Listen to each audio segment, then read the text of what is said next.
Welcome again to chemistry class. We've been talking about organic chemistry too, and I've been telling you about some families. And presently, we are discussing alkanoic acid. And from there, we had moved on to fats and oil. I said fats are solids, while oils are liquids. I talked about the fact that they are composed of saturated and unsaturated fatty acids. And I later told us some of the properties of fats and oil. Without having to waste much time, I want to move on straight to hydrogenation of oils. Hydrogenation of oils. From that word, hydrogenation of oils, it simply means add hydrogen to oils. If you add hydrogen to oils, what would you get? You get margarine. So, oil plus hydrogen gives margarine. That's the literal meaning. And what are the conditions? When you have your oil at the temperature of about 180 degrees Celsius and you had your finely divided nickel as catalyst in the presence of the hydrogen, you will get your margarine. So that's the literal meaning of hydrogenation of oils. Oils can be changed into fat by hydrogenation. Margarine is made by this process.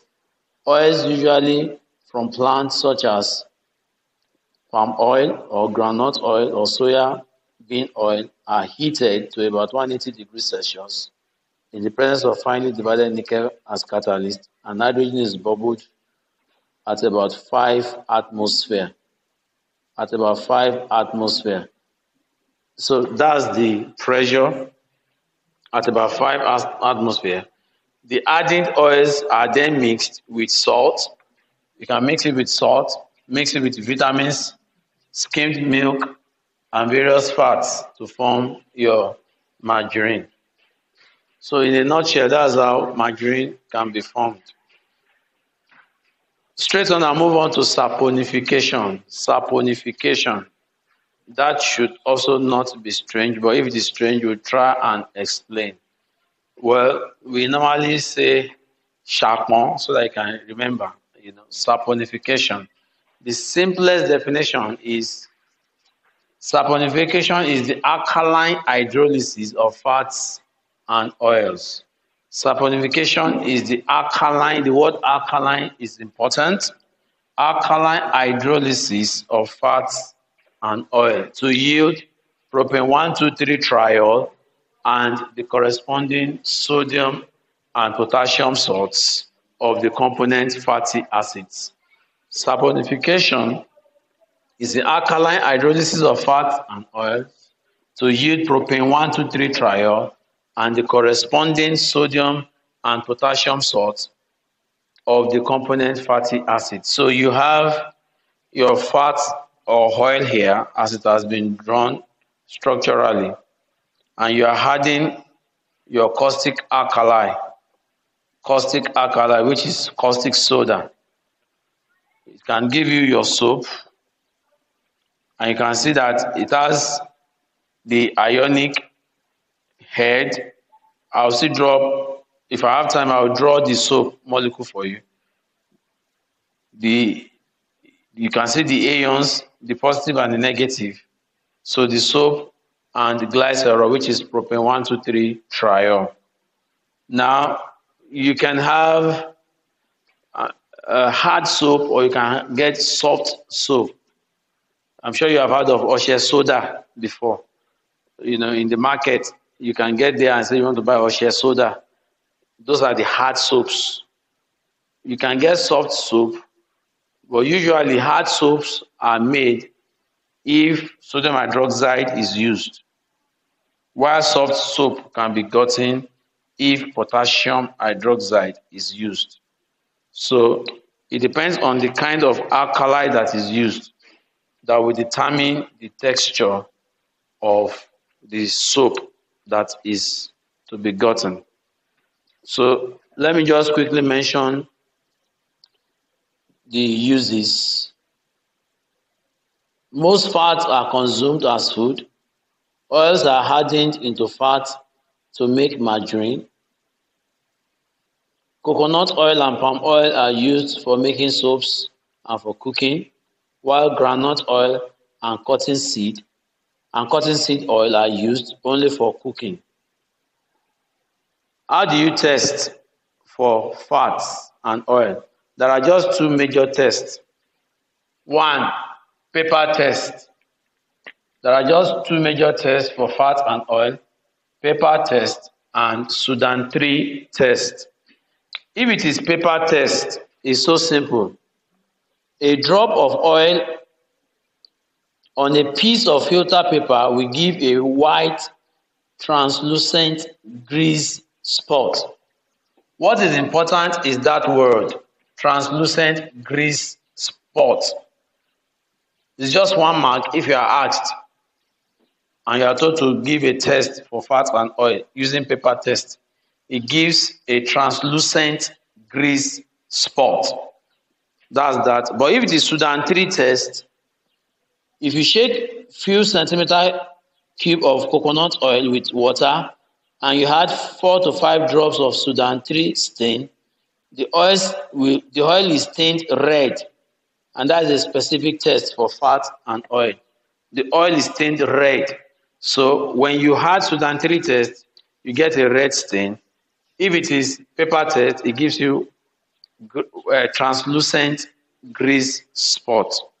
Let me just round up by telling you about soap.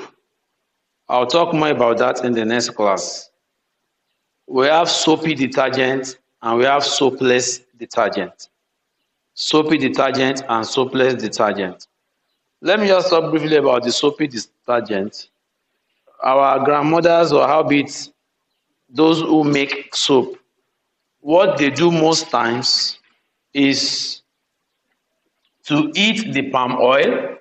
For instance, they will eat it in a large vat, and as they eat, they will be adding sodium hydroxide.